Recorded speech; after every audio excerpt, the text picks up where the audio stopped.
تقریباً 5 بجے اور راستے کی خرابی کی وجہ سے یہاں سیدھا پہنچا۔ آج جس گھرانے میں ہم آپ سب حاضر ہیں، اس گھرانے سے حضور پیر طریقت کا بڑا گہرا رشتہ تھا۔ یہاں سے لے کے منجھاڑی تک حاجی صاحب بیٹھے ہوئے ہیں، اور یہ میں جب پچھلے سال گزشتہ سال پیر صاحب تشریف لائے تو جب یہاں سے جموں جانے لگے حضرت، تو یہاں پر حضرت نے دعا کے لیے قیام ہوا اور تمام لوگ تھے، یہ معروف خان صاحب اور محمد میاں اور بہت سے لوگ، عبدالحمید وغیرہ سب لوگ یہاں پر تھے، اور انہوں نے یہ کیا کہ ایک صافہ حضرت کے ہاتھ سے میرے سر پہ بندھوایا اور فرمایا کہ حضرت اب آپ یہ علاقہ، اور دوسرا صافہ حضرت سے کہا کہ حضرت نے اپنے ہاتھ سے باندھا۔ تو یہ حضرت نے فرمایا بھائی یہ تو خوب رہا، میں یہ صافے والا ہے۔ اچھا ٹھیک، تو یہ اللہ والوں کے اشارے ہیں، کیا معاملات ہوتے ہیں یہ ان کی طرف سے اشارے ہوتے ہیں۔ تو ابھی جب یہ پروگرام بنایا تو میرا بغداد شریف کا سفر ہو گیا، اور میں حضور غوث پاک کی بارگاہ میں چلا گیا، تو میں نے کہا میں آؤں گا، اور وہاں سے پھر بغداد شریف، کربلا شریف ہوتا ہوا پھر میں آیا۔ تو پھر محمد میاں نے کئی بار کہا، تو میں نے کہا انشاءاللہ میں بناؤں گا، آؤں گا اور وہیں سے شروع کروں گا۔ اب جہاں سے ختم کیا ہے حضرت نے وہاں سے میں شروع کروں گا۔ تو میں نے ان کی دعوت قبول کی، پھر کچھ سفر ہوئے گجرات، یہاں وہاں بھی اجمیر شریف، اور وہاں سے پھر میں چلا گیا، تو پھر فون آیا تو میرا گھر حضرت بنا ہے، آپ کے قدم پڑھنا بہت ضروری ہے۔ تو پھر میں نے کہا کہ اب تو جانا ہی پڑے گا، اور میں نے یہ سفر اچانک بنا لیا۔ در حقیقت اللہ والوں کے اشارے اور رموزات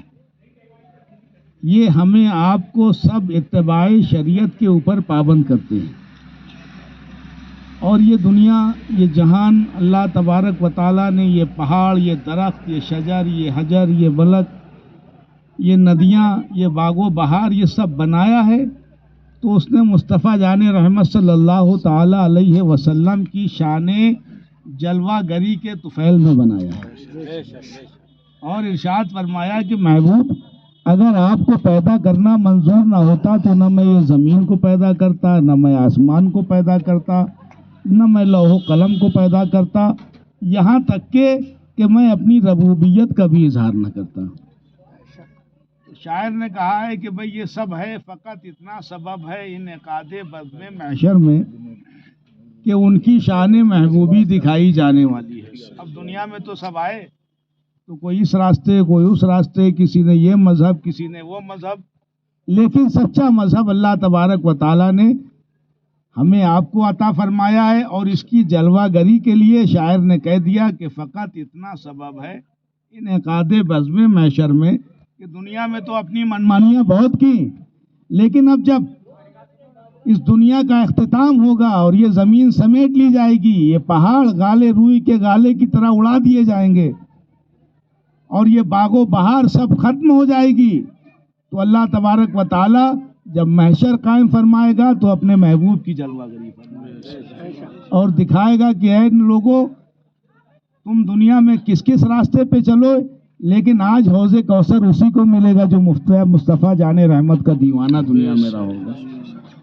آج پل سراج سے اسی کو گزارا جائے گا جو رب سلم کی صدائیں لگا رہا ہے، اس کے دیوانوں کو پل سراج سے گزارا جائے گا۔ میزان رحمت اسی کو عطا کیا جائے گا جو مصطفیٰ جان رحمت کا غلام ہوگا۔ اور آج کے دن ساری دنیا اپنی اپنی میں پڑی ہوگی،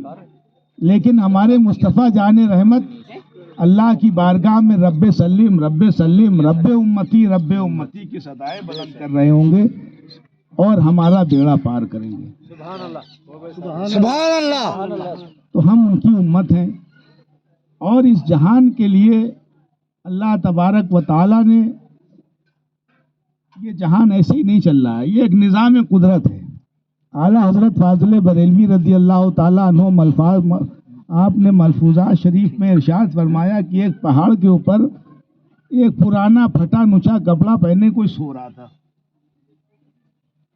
تو ایک شخص آیا تو اس نے آنے کے بعد اس کے اوپر ہاتھ رکھنا چاہا، تو رات کا پہر تھا، تو اندر سے آواز آئی کہ خبردار غیر محرم کے اوپر ہاتھ مت رکھنا۔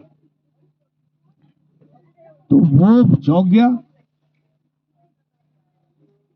تو اس نے جب چہرہ ہٹایا تو اس نے کہا اچھا تم ہو، تم وہ جو پاگل بنی فلاں علاقے میں گھومتی ہو، تم یہاں یہ اچھا اب ہم جا کے تمہارے علاقے میں شور مچا دیں گے کہ یہ جو پاگل عورت بنی گھومتی ہے یہ کوئی پاگل نہیں ہے بلکہ یہ اللہ کی مقام ولایت تک پہنچی ہوئی ہے، اور یہ یہاں کی قطبیہ ہے، قطب ہے یہ یہاں کی۔ اگر یہ اللہ سے دعا کر دے گی تو اگر پہاڑ ٹلنے کی بھی دعا کر دے گی تو اللہ تعالیٰ اس کی دعا قبول کر لے گا۔